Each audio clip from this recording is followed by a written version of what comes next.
Bang, menanggapi maraknya KDRT yang dilakukan oleh suami, menurut abang sendiri seperti apa sih bang? Ya,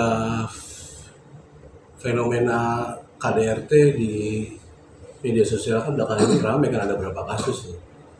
Yang terbaru itu ada kasus kekerasan kemarin yang pakai gunting itu di Cengkareng. Kemudian sebelumnya itu ada seorang selebgram kan dari Aceh, Cut Nabila, yang melaporkan suaminya tuh karena kedapatan tersebarnya video melalui CCTV ya, yang diunggah itu oleh mantan istrinya, sehingga berujung kepada proses hukum. Dan situasi seperti itu saya kira harus didukung banyak pihak, karena memang KDRT itu adalah merupakan tindak pidana yang memang sudah pengaturannya jelas dalam Undang-Undang Nomor 23 Tahun 2004 ya. Nah, itu yang saya kira cara-cara masyarakat kemudian atau seorang istri untuk melakukan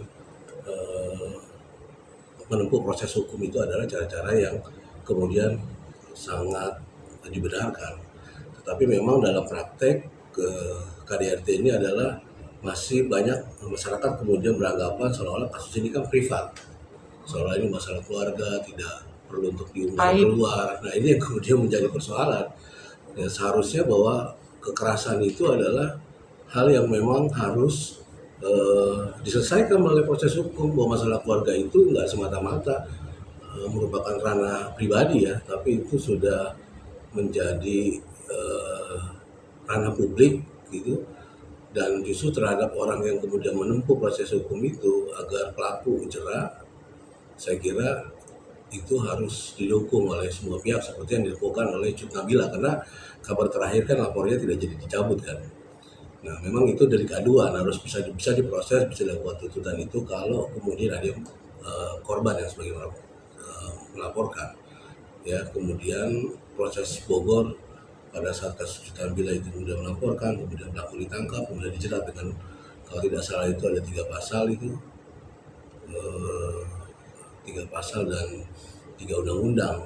Di antaranya adalah Undang-Undang KDRT pasal 44, kemudian ada Undang-Undang Perlindungan Anak karena ada kekerasan terhadap anak pada saat peristiwa itu terjadi di Undang-Undang Nomor 2003 tahun 2014.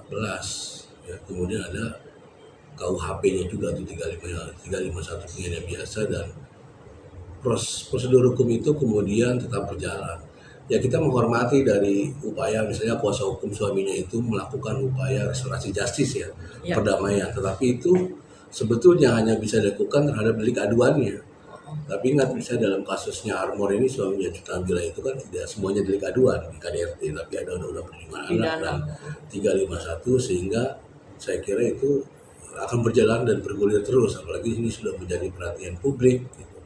Sehingga tidak anti klimaks seperti kasusnya Resti Kejora kan pada saat itu kan, suaminya kemudian ditangkap, belakangan kemudian laporan dicabut, kemudian berdamai kasus itu melalui restorasi justice. Mungkin secara internal dia punya pertimbangan karena anak, karena apa, semua segala macam gitu ya, tapi ya itulah delik aduan, hanya bisa dicabut dari proses hukum itu kalau ada laporan dan pengaduan dari korban. Kalau korban kemudian sudah mencabut, ya proses hukumnya kemudian menjadi selesai. Nah, tapi kira dalam situasi tertentu saya kira ada proses hukum yang kemudian bisa dilanjutkan sebagai efek cerah terhadap pelaku, dan mungkin ada yang kemudian di restorasi justice gitu karena untuk kepentingan tertentu, tetapi itu tentunya diserahkan kepada korban. Cuman yang saya ingin sampaikan bahwa kasus-kasus kekerasan dalam rumah tangga itu bukan ranah privat, itu yang harus diingat.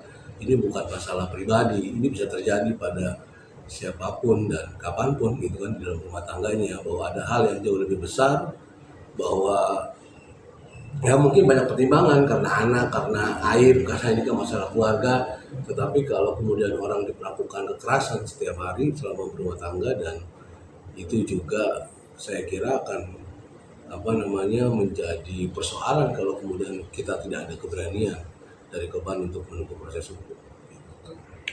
Artinya kalau di sini terkait kasus KDRT sendiri, terkadang kan dan bagaimana sih kita sebagai seorang perempuan berani untuk mengadukan gitu loh, apa yang mereka alami. Karena kan yang tadi dibilang kan bahwa mereka takut, karena kan takut, namanya kita perempuan kan takut kekerasan fisik, takut diambil oleh anak gitu loh. Hal-hal yang kayak gini kan yang mereka pikirnya yang bermacam-macam gitu loh. Bagaimana sih supaya mereka tuh punya keberanian untuk melaporkan? Ya minimal ada, karena persoalan keluarga itu kan bukan persoalan internal. Ya minimal harus ada orang terdekat lah dari korban ini yang bisa diajak komunikasi kira-kira dalam situasi seperti ini untuk meminimalisir akibat yang akan terjadi kemudian. Misalnya kadang-kadang kan ada ancaman dari pelaku kan, ya, atau kemudian misalnya anak nanti resikonya bisa terjadi perebutan gitu. Tapi saya kira dengan ada dukungan dari internal keluarganya gitu, bahwa benar-benar proses hukum tidak ada jalan lain kecuali ini yang harus dilakukan gitu loh. Karena melakukan ini mungkin sudah yang kesekian kali gitu, pelaku kemudian melakukan kekerasan. Nah kemudian institusi yang ada juga harus responsif yang berkaitan dengan kekerasan terhadap rumah tangga itu. Misalnya ada persoalan KPAI kan, ada lembaga yang melakukan soal anak, kemudian ada lembaga-lembaga kementerian yang berkaitan dengan perempuan, mungkin ada Komnas Perempuan. Nah saya kira harus ikut terlibat dan mengawasi sehingga memberikan dukungan kepada korban, dan korban kemudian berani untuk speak up gitu loh, dan mengambil langkah hukum dan jaminan keselamatan dari intimidasi dan kekerasan yang kemungkinan suatu waktu bisa terjadi terhadap dirinya ketika dia mengajukan upaya hukum. Jadi saya kira adalah ya angkanya komunikasi dan komunikasi internal keluarga dengan dukungan-dukungan mereka itu yang dibutuhkan. Kemudian respon dari semua instansi yang berkaitan dengan perempuan dan anak ini, persoalan yang berkaitan dengan rumah tangga ini, yang mereka juga harus betul-betul mau memberikan perlindungan terhadap korban. Gitu. Tapi Bang, mungkin sebagai seorang laki-laki gitu, mungkin yang sudah berkeluarga juga, sebenarnya hal-hal kayak gini tuh masalahnya apa sih Bang, sampai mereka tuh harus main tangan gitu sama-sama pasangan gitu loh. Ya ini kan jadi pelajaran bagi siapapun bahwa yang namanya kekerasan itu kan tidak dibenarkan.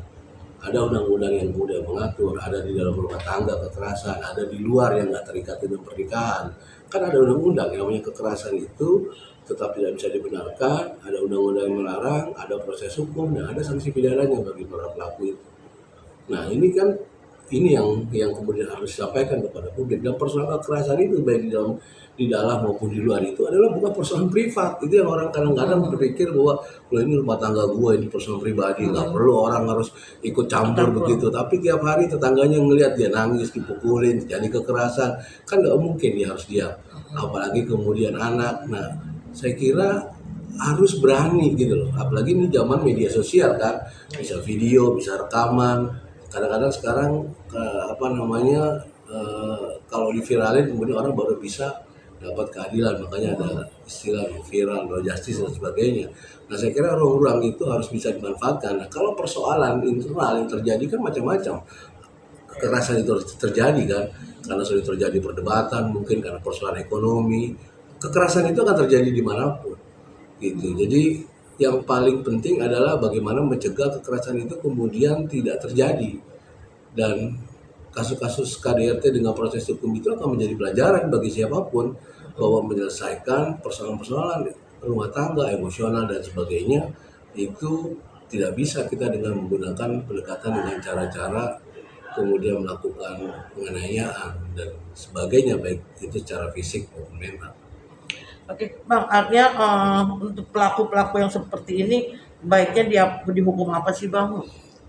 Ya dikembalikan kepada korban, kan korban yang merasakan. Makanya KDRT itu mungkin ada beberapa kasus yang dianggap pasal-pasal tertentu bukan delik aduan, tetapi misalnya kalau kita bercermin dalam kasusnya si Cut Nabila ini kan dia melaporkan nggak pasal 44, setiap orang dilarang untuk melakukan kekerasan fisik, ya kan. Nah itu ada ancaman pidananya. Nah jadi orang itu ya prinsipnya harapannya ya pokoknya kita harus beranilah untuk mengambil langkah hukum yang kemudian diperlukan, karena apalagi kalau kemudian itu sudah terjadi berkali-kali. Ya artinya sebenarnya masalah ini tidak perlu terjadi ya Bang, kalau memang ada komunikasi kedua belah Iya, pihak antara. harus komunikasi yang baik dengan namanya berumah tangga. Oke. Nah sebagai, artinya, sebagai, lawyer juga artinya, ini nggak sih, mmm, apa, sangat-sangat ini nggak sih, sangat tidak, empati lah terhadap masalah-masalah kayak gini mungkin ya Bang? Iya, yang paling sulit dalam persoalan KDRT itu adalah speak up tadi.